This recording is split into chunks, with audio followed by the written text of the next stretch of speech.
But you brought up Steve Kerr, and I wanted to go there because that man had a losing job. He had a losing proposition of a job that he will never get credit for because they were like, oh, man, he's got something to do with Jason Tatum sitting down. He doesn't like Jason Tatum. Hey, dog, he had arguably the two best small forwards to ever play sandwiched in between Larry Bird. Like, can we have some perspective here? As great as Jason Tatum is, he's not LeBron when LeBron is rested and motivated and only had to play for 2.5 weeks. Same thing for Kevin Durant. But I felt like it was a thankless job. And the other part of this is, Ty Lue's on that squad, on that coaching staff. Eric Spoelstra's on that coaching staff. Like, those dudes are also pretty damn good. If I'm Steve Kerr, I'm more worried about Eric Spoelstra and Ty Lue taking my job more than I am worried about Jason Tatum and Jason Tatum's mama tweeting about my baby not playing. Jason Tatum's mama wouldn't bench LeBron James for her baby. Like, let's be perfectly honest here. She was just doing what moms got to do. Is that what it was? Yeah, I mean, also I just think she's probably, I think we do have to put in perspective. She's probably never in her life seen Jason Tatum not play in a basketball game that she was at. And I understand that, right? And especially you factor in he just won the world championship. Don't say world championship. I'm sorry. Because Noah Lyles will come down from the rafters and cough on us and cough on us and say, world champions of what? You know what really hurts the most? Them dudes walking around with hats that say world champions. What the NBA got to do with you, fool? Yeah, why the NBA hurting you? That dude. Go quarantine, dog. Sorry. No, you're good. You're right. Keep going. Back to my point. I just think I could understand from her perspective, like, Tatum's been the man anytime Mama Tatum is in the gym, right? And you factor in what he just accomplished with the Celtics. Like, I understand it. Now, taking it to Twitter is a bit much, whatever. But I agree with you. Like, did I think Tatum should have... I tweeted it's weird watching a basketball game and seeing that Jason Tatum is healthy and him not playing. Not saying that I agree that he should or should not play. It's just weird because he's one of the best 15 players in the NBA. Absolutely. So it's just a weird thing to see, right? Like, he's not... I understand why Tyrese Halliburton's not playing, right? I understand... Well, you don't like Tyrese Halliburton. I do like Tyrese Halliburton. Do I think he's a little overrated? Yeah, I do a little bit, but he's a good player. He's a really good player. Age crime. Go ahead. No, shout out to Tyrese had the tweet of the year. He did. That was fantastic. I love Tyrese, like, his personality. I think he's a great player. I just think he does have flaws to his game. And I understand why he's not playing. I understand why Derek White maybe didn't play, right?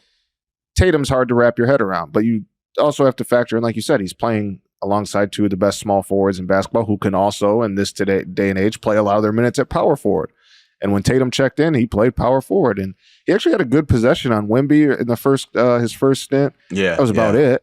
But listen, it is what it is. I thought Kerr...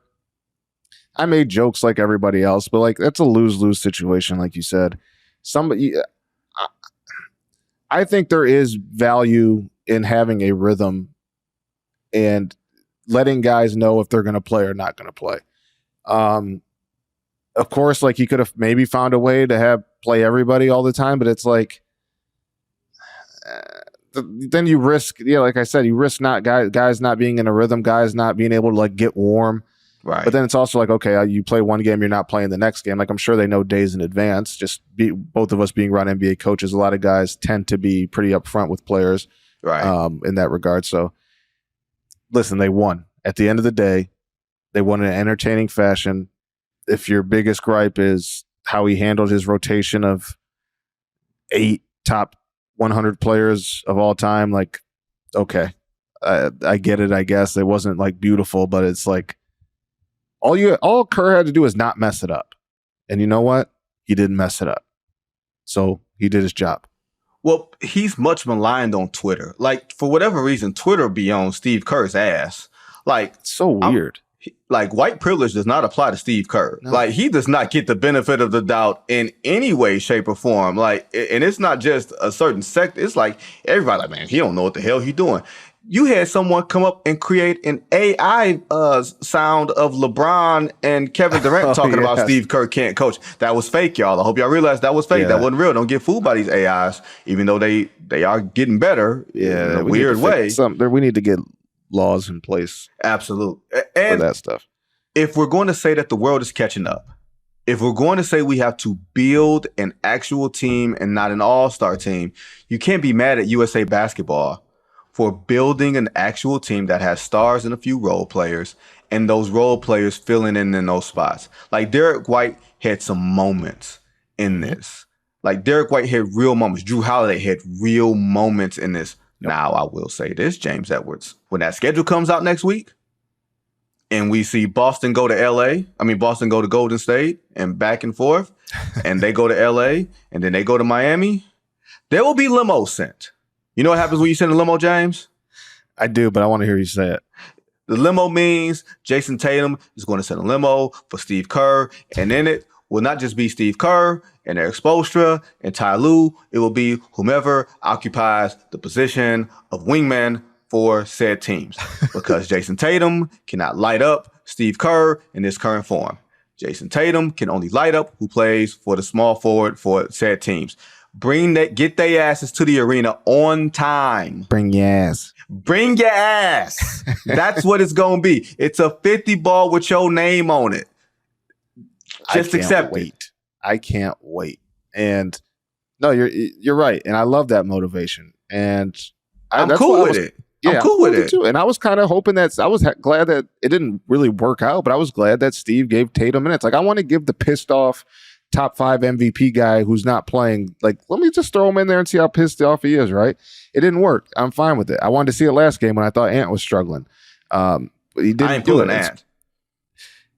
Ant sneakily kind of had a bad, like, he didn't play well the last 2 games, but I'm with you. I'm not. No, he didn't. Ant. No, he didn't play well. He had some moments when he played well. Defensively, he was in Fournier's that first time. he couldn't get the ball past half court. But yeah, man, the whole Tatum thing, it is what it is. There's always an odd man out. It feels like it's just weird that it was him at that time. Like, if Tatum lost the finals, we're not I don't think this is a conversation, right? I think because Tatum's another one that's kind of a lightning rod for weird criticism online. And I think people are just kind of feeding it. Oh, he just won. Like, that's crazy. But Kerr's the weird one, because, like, I see a section like Warriors fans who, like, think Kerr can't coach. Right. And whether it's because he just didn't play Kuminga enough or Moses Moody enough the last 2 years, like, man, Steve packed it. He didn't pack it in, but he packed it in a few years ago. As soon as Clay went down and they knew it wouldn't be the same. Like, that man can coach. That man helped transform basketball. That man helped put together one of the best teams and runs that we've ever seen. Like, Steve Kerr is a very, very, very good basketball coach. And like you said, Vinny, we're both on record on wax and writing saying that we both think Eric Spoelstra and Ty Lue are the 2 best coaches in the world coaching basketball right now. So I agree. It ain't that close. Those 2 are something different. Those 2 are different. Yeah, and good. Trust me, we both live in Detroit. I covered the team or I will name for you my head coaches. I'm sure if I've done it before, but I will name my head coaches that I've covered as a Detroit Pistons beat writer, and you will tell me who the best coach is. Kids. Okay, I went from John Custer. Go look him up. Go Google Q. Google Philly Freedom 2011. Go Google him. Lawrence Frank, who's now the top executive with the Clippers. Go figure that out. Maurice Cheeks, Mo Cheeks, which is the name which would be the great name of an old stripper. Mo Cheeks, right? Yes, it will. John Lawyer, who filled in, and then Stan Van Gundy. Those were the coaches that I had to deal with. I guess coaches. I'm not saying it's men or anything like that. I'm just saying it's coaches. So when I see Eric Spoelstra and I see Ty Lue, I see Wizards. See Wizard of Oz. When I see Steve Kerr, oh, that's a damn good coach. And y'all be tripping.